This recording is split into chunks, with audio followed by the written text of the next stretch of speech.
The desert sun bore down, unrelenting and harsh. My skin burned, a dry heat scratching at my lungs with each breath. This wasn't my first trek through the Arabian sands, but something about this journey felt different, darker. I had followed a lead from a local guide, a whisper of an ancient lamp hidden deep within a forgotten ruin. A chance at treasure, he'd said, but he hadn't mentioned the warnings, the tales of things best left buried. After hours of wading through the heat and blinding light, I finally found it, a small, crumbling structure half buried by sand. Its stones were smooth and dark, slick with an oily sheen that made me uneasy. In the center of the ruin lay the lamp, almost waiting for me, as if it had been placed there deliberately. I approached cautiously, feeling a strange pull like invisible threads drawing me closer. The lamp was heavy, made of an ancient metal I couldn't quite place, and covered in markings that seemed to writhe as I examined them. I brushed the sand from its surface, my fingers tracing the lines of the symbols, and felt a sudden chill race up my spine. Without thinking, I rubbed the lamp, an instinct more than anything else. The ground trembled and I stumbled back, heart pounding as I tried to catch my breath. Then a strange, thick smoke poured from the lamp, swirling around me in a suffocating cloud. I backed away, my eyes watering, but there was nowhere to go. The smoke coiled and twisted, forming into a figure, tall, impossibly thin, with eyes like burning embers. It didn't speak, but the look it gave me was enough to freeze my blood. "You dare release me?" a voice echoed inside my head, not from the figure's lips, but from within my own mind, twisting and scratching like nails against a chalkboard. I couldn't respond. My throat was dry, words caught somewhere between terror and disbelief. The creature laughed, a sound that sent waves of nausea through me. This wasn't some genie eager to grant wishes. This thing was older, darker. Its presence felt like a weight pressing down on me, clawing at my insides. I took a step back, but the ground seemed to dissolve beneath my feet and I was falling, spiraling into darkness. Images flashed before my eyes, visions of desolation, fire, and blood. Faces twisted in agony, their eyes hollow and lifeless, reaching out as if begging for mercy that would never come. I tried to look away, but the images were everywhere, engulfing me, dragging me down. Then suddenly I was back in the desert, lying on the sand, my heart racing. The creature stood over me, a sinister grin stretching across its face, showing teeth too sharp, too many. "Your fate is sealed," it hissed, its voice dripping with malice. "You have no idea what you've done." A searing pain shot through my arm, and I looked down to see a mark, a burning scar in the shape of the same symbols I'd seen on the lamp. I clawed at it, desperate to rid myself of the curse, but it only burned hotter, the scent of scorched flesh filling the air. I screamed, and the desert echoed with the sound, stretching out into the vast emptiness. But I was not alone. In the distance, I saw something moving, shapes forming out of the sand, figures crawling, limping toward me. I blinked, hoping they were mirages, but they drew closer, their eyes vacant and hollow. And as they reached out, fingers gnarled and twisted, I realized they weren't coming to help. They were coming to drag me down, to join them in the dark eternity that the Djinn had promised. The last thing I saw was the creature's eyes, glowing with a cold, unfeeling amusement as it watched me struggle, savoring my despair. This was only the beginning. The Djinn's curse had taken root, and I could feel it burrowing deeper, ready to consume everything I had left. The darkness thickened, and as the figures closed in, I knew there was no escape. Not now. Not ever. I woke up in my tent, the memory of the encounter with the Djinn still clinging to me like a foul stench. My skin prickled, every inch of me tingling with the lingering dread that gnawed at the edges of my sanity. The desert was quiet now, almost too quiet, as if holding its breath. I pulled myself up, feeling the weight of exhaustion as though I hadn't slept at all. My mind raced, replaying the vision of the Djinn and the cursed mark it had burned into my arm. The mark was still there, an angry scar etched into my skin, radiating heat. I ran my fingers over it, half expecting it to burn again, but the pain was gone, replaced by a numbness that was somehow worse. My instinct screamed at me to leave, to abandon this cursed place and never look back, but something inside me, perhaps a sick curiosity, perhaps something darker, held me there. I knew I couldn't simply walk away, not with the Djinn lurking somewhere in the shadows. I packed up my tent and headed back towards the ruin, the sand shifting beneath my feet as if resisting my every step. The sun was rising, casting long, jagged shadows across the landscape, and I could feel eyes on me, watching, waiting. When I reached the ruin, I hesitated. The air around the ancient structure was thick, almost suffocating, and the scent of decay hung heavy in the air. Steeling myself, I stepped inside, and the world seemed to warp around me, as if I'd crossed some invisible threshold. The ruin was darker now, the shadows deeper, more sinister. I could barely see a few feet ahead, but I felt the presence, that same malevolent force lingering just out of sight, lurking in the corners of my vision. Then I heard it, a whisper, faint but unmistakable. I turned, but there was no one there, only the empty stretch of sand and stone. I strained to listen, and the whisper grew louder, words twisted and distorted, a language I couldn't understand but somehow knew was meant for me. "Help me." The voice was closer now, coming from somewhere within the ruin. I moved deeper inside, each step filling me with a growing sense of dread. My heart hammered in my chest, and my skin crawled as if insects were burrowing beneath it. The whispers continued, and I followed them, compelled by a force I couldn't resist. The path led to a small chamber, its walls covered in the same strange symbols as the lamp. In the center of the room stood a figure, a man, or what had once been a man. His skin was pale, stretched tight over his bones, his eyes sunken and hollow. He looked at me, a flicker of recognition passing over his face, and I felt a chill unlike any I had ever known. You freed it," he rasped, his voice barely more than a breath. "The Djinn, it feeds on fear, on suffering. You've bound yourself to its curse." I backed away, but his hand shot out, gripping my arm with a strength that belied his frail appearance. His touch was like ice, seeping into my flesh, and I tried to pull free, but he held tight, his gaze locking onto mine with a desperation that bordered on madness. "You think you can escape?" he hissed, his fingers digging into my skin. "It will hunt you, devour you piece by piece. It's too late. There's only one way to break the curse, one way to end the suffering." "What do you mean?" I whispered, my voice trembling. I could feel the weight of his words, the terror behind them, but he only shook his head, a bitter smile twisting his lips. "There's a ritual," he muttered, his eyes flickering with something I couldn't quite place. "But it demands a sacrifice, blood for blood, suffering for suffering. The Djinn is bound to the curse, but it can be severed, if you're willing to pay the price." The room seemed to close in around us, the walls pressing down, the air thickening until I could barely breathe. I pulled free from his grip and stumbled back, my mind reeling. The figure watched me, his hollow eyes filled with a sorrow that seemed to reach beyond time, beyond this cursed place. "Find the blade," he said, his voice barely audible over the pounding of my heart. "You'll know it when you see it, but remember, the price is high."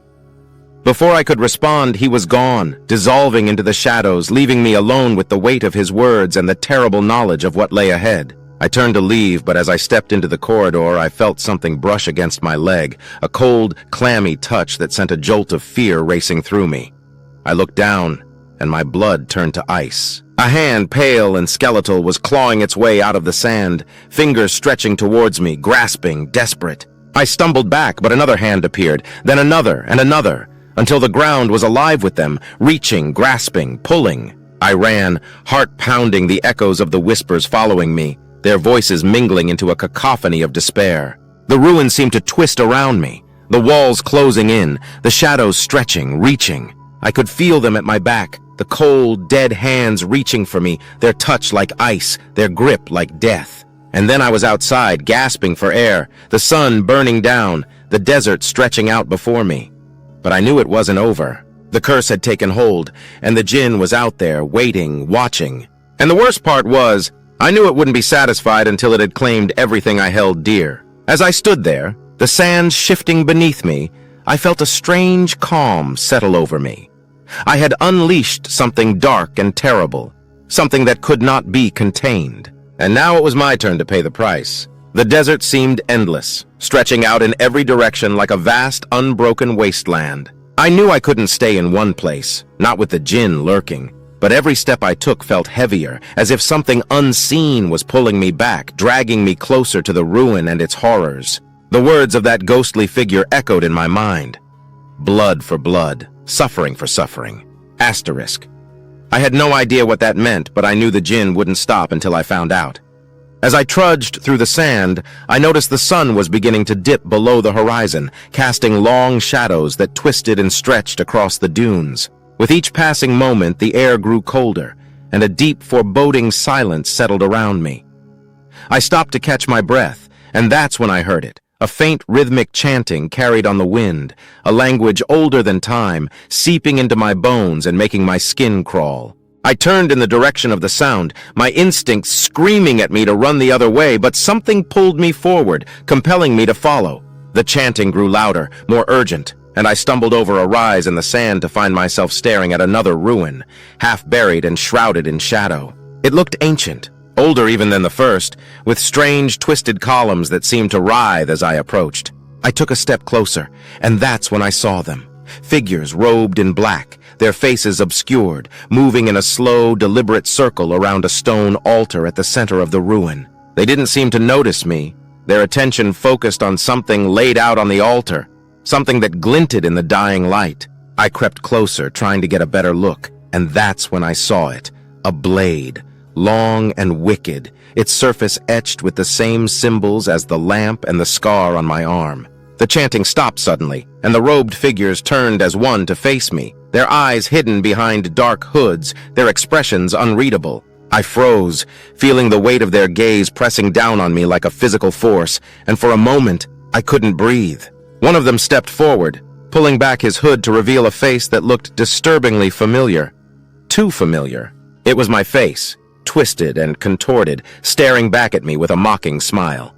My mind reeled, unable to process the impossibility of what I was seeing, and I took a step back, stumbling as the sand shifted beneath my feet. The figure laughed, a sound that echoed through the ruin, filling the air with a sense of dread that made my stomach churn. "You think you can escape the Djinn's curse?" he sneered, his voice an uncanny echo of my own. "There is no escape. The only way out is through, and the price is steep." He reached out, his hand brushing against the scar on my arm, and I felt a searing pain shoot through me, as if the symbols were burning themselves deeper into my flesh. I cried out, but he only laughed, pulling back to reveal the blade, holding it out to me with a grin that sent a shiver down my spine. "Take it," he commanded, his tone cold and unyielding. "You know what you must do." I hesitated, every instinct screaming at me to run, to get as far away from this place as possible. But something kept me rooted to the spot, my eyes fixed on the blade. I could feel its pull, a dark, insidious whisper that echoed through my mind, urging me to take it, to embrace the darkness, to do whatever it took to break the curse. With trembling hands, I reached out and took the blade, its weight cold and heavy in my grip. The moment I touched it, the world seemed to shift, the shadows deepening, twisting, until I was no longer in the desert but standing in a small, dark room. The walls covered in ancient symbols that pulsed with a sickly green light. The robed figures were gone, replaced by a single figure, hunched and broken, chained to the wall, his face hidden in shadow. I stepped closer, drawn to him, and as I approached, he looked up, his eyes wide with terror, his mouth opening in a silent scream. I recognized him instantly. It was the guide, the one who had led me to the first ruin. He looked at me, his eyes filled with a desperation that made my heart race, and I knew, without a doubt, that he was part of this. Somehow he had known, had been part of the trap that had led me to the Djinn's lamp. "Please," he whispered, his voice barely more than a breath. "I didn't know! I didn't realize!" The blade in my hand seemed to pulse, a dark hunger emanating from its cold steel, and I knew what it wanted, what the Djinn demanded. The only way to break the curse was to give it blood, to make a sacrifice, and the guide was there, waiting, trembling, a lamb ready for slaughter. I hesitated, the weight of the blade heavy in my hand. But then I remembered the figures in the sand, the mark on my arm, the Djinn's twisted smile as it watched me suffer. This was the price, the only way out, the only way to free myself from the curse that had taken hold of my soul. With a swift, brutal motion, I brought the blade down, and the guide screamed, a sound that echoed through the room, filling the air with the scent of blood and despair. I watched, numb as the light drained from his eyes, his body slumping forward, lifeless, and for a moment I felt a strange, sick satisfaction.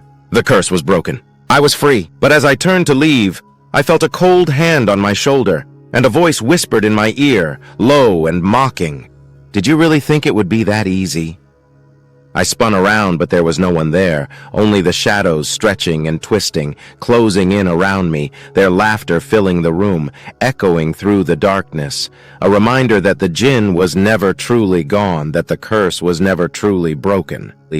And as the walls began to close in, I realized, with a sickening dread, that I was trapped, that the Djinn had taken what it wanted, and that I would never escape. Not now, not ever. The darkness closed in, suffocating, the walls of that twisted, nightmarish chamber pressing in on me. I clawed at the air, desperate for something solid, something real, but all I felt was the cold, slick stone beneath my feet and the acrid stench of blood lingering in the air. The guide's lifeless body lay crumpled at my feet, the scarlet stain spreading out like a pool of ink. I wanted to scream, to cry out, but my voice seemed swallowed by the void, muted by the oppressive silence that pressed in on all sides. I stumbled backward, my hand still clutching the blood-stained blade. It pulsed in my grip, as if alive, feeding off the violence, the despair, the raw terror that seemed to seep from my every pore. I dropped it, the clang of metal against stone echoing through the chamber like the final toll of a bell. My heart raced, pounding in my chest like a trapped animal desperate to escape, but there was nowhere to run. The Djinn's laughter echoed in my mind, a sick, twisted melody that seemed to worm its way into my thoughts, tainting everything with its malevolent glee. Then, from the shadows, I saw it. A faint flickering light hovering at the edge of the room like a distant star on the brink of extinction. I staggered towards it, driven by some desperate need for hope, for escape, for anything that wasn't this nightmare. As I drew closer, the light took form, shaping itself into a door, ancient and warped, its surface covered in symbols that seemed to writhe and pulse with a life of their own. With a trembling hand, I reached for the door, feeling the rough wood beneath my fingers, the heat radiating from it as if it were alive, breathing. I hesitated, my instincts screaming at me to turn back, but there was nowhere else to go. I had to press forward, had to see this through, whatever the cost. The door swung open with a groan, and I stepped through, bracing myself for whatever lay beyond. I found myself standing in the middle of a vast, barren landscape, the sky above a sickly green, the ground cracked and desolate, as if scorched by some ancient fire. In the distance, I saw a figure shrouded in shadow, watching me with eyes that glowed like embers in the dark. I recognized it instantly. The Djinn. It smiled, a grin that stretched too wide, too unnatural, filled with teeth that seemed to shimmer like blades. I felt my stomach twist, a wave of nausea washing over me as I realized that this was no ordinary desert, no mere illusion. I was standing in the heart of the Djinn's domain, a twisted mirror of the world I had known, warped and corrupted by its dark influence. "You thought you could escape me?" The Djinn's voice was a hiss, like the slither of a snake in the dark. "You thought a single sacrifice would be enough to break my curse? Foolish mortal!" I took a step back, but the ground seemed to shift beneath me, drawing me closer to the Djinn, pulling me towards it like a moth to a flame. I could feel its power radiating from it like a black hole, a void that seemed to consume everything it touched. I tried to resist, but my body felt heavy, my movements sluggish, as if I were wading through a sea of molasses. "What do you want from me?" I managed to choke out, my voice barely more than a whisper. The Djinn's smile widened, its eyes narrowing as it regarded me with a mixture of amusement and contempt. "You have already given me what I want," it purred. "Your suffering, your despair, your very soul. You are mine, now and forever." I shook my head, a surge of defiance flaring within me, but it was fleeting, swallowed by the crushing weight of the Djinn's presence. "No," I whispered, my voice trembling. "I won't let you take me. I'll fight you, But before I could finish, the Djinn raised a hand, and I felt a sudden searing pain shoot through my body like 1,000 knives piercing my flesh. I screamed, the sound raw and primal, tearing from my throat as the agony consumed me, burning through me with an intensity that left me gasping, trembling, my vision blurring as darkness crept in at the edges. And then, as suddenly as it had begun, the pain stopped, leaving me panting, doubled over, my body racked with tremors. I looked up, blinking away the tears that blurred my vision, and I saw it. The blade, lying in the sand at my feet, its surface glistening with blood as if taunting me, mocking me. I reached for it, my hand trembling, but the Djinn's laughter filled the air, a sound so cold, so devoid of warmth, that it seemed to freeze the very blood in my veins.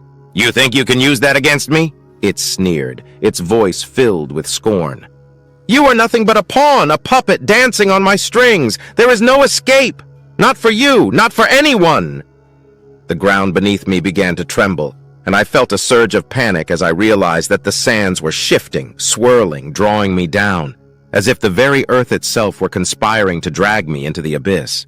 I clawed at the sand, my fingers sinking into it, but it was no use. The more I struggled, the deeper I sank, the darkness closing in around me like a shroud. The Djinn watched, its eyes gleaming with satisfaction, and I knew with a sickening certainty that this was what it wanted, that this was the fate it had planned for me all along. The sands rose, swallowing me inch by inch, until only my head remained above the surface, my mouth filled with the taste of grit and despair. As the last of the light faded, I saw the Djinn's face, close enough to touch, its grin stretching impossibly wide, its eyes filled with a malice so deep, so ancient, that it defied comprehension. And then, as the sands closed over my head, I felt a final sickening pull, dragging me down, down into the depths of darkness, into the very heart of the Djinn's curse.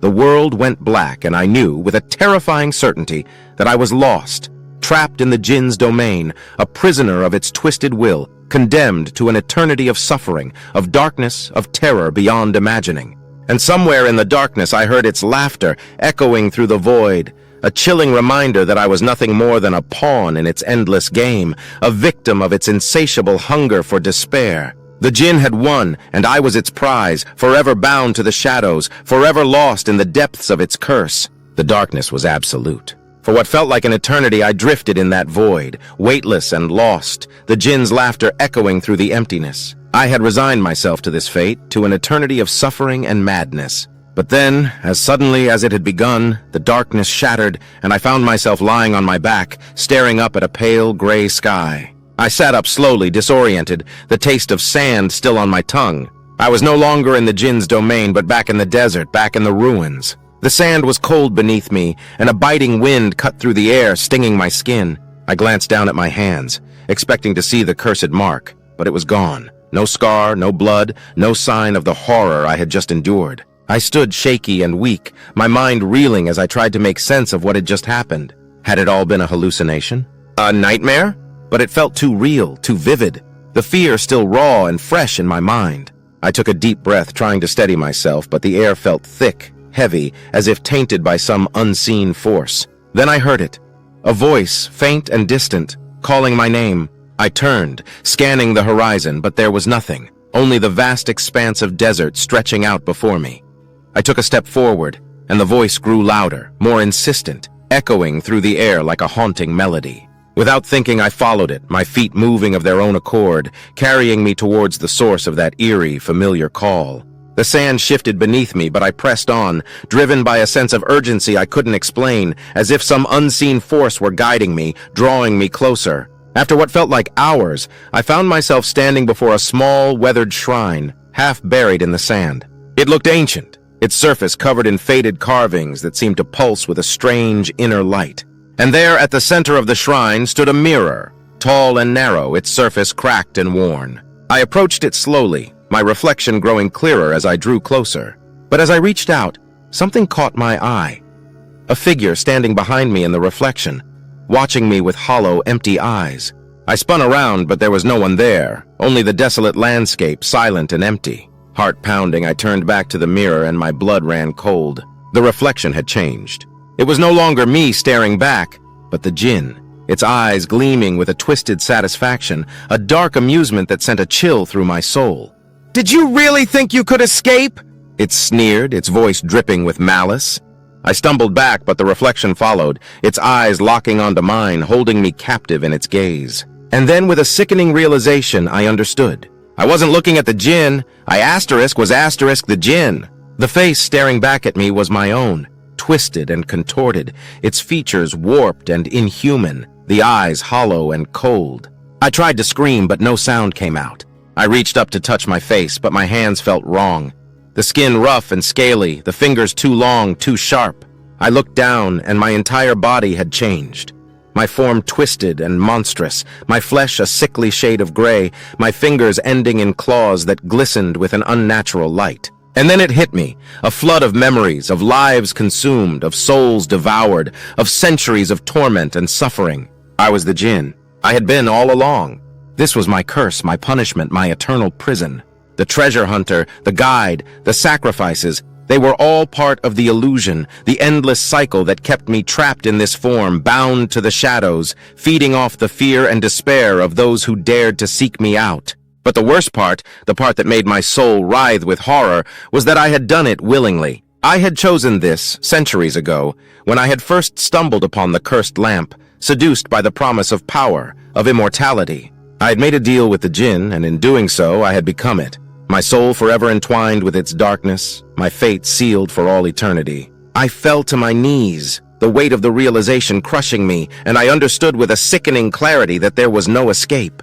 Not for me, not ever. I was the Djinn, bound to this desolate wasteland, condemned to an endless cycle of torment and despair, feeding off the souls of those foolish enough to seek me out. And as I looked into the mirror, my own hollow eyes staring back at me, I saw the truth, the twisted, horrific truth, that I was not the hunted, but the hunter. The Djinn had not cursed me. I had cursed myself, and there was no one to blame but me. The realization washed over me, a wave of cold, unrelenting horror, and I felt a twisted grin spread across my face, the Djinn's laughter echoing in my mind, a cruel reminder of the monster I had become. And I knew, with a certainty that chilled me to the bone, that I would wait, as I always had, for the next fool to stumble into my domain, to seek the cursed lamp, to fall into the same trap that I had all those centuries ago. For I was the Djinn, and I was eternal, my hunger insatiable, my curse unbreakable, and the desert would always claim its own.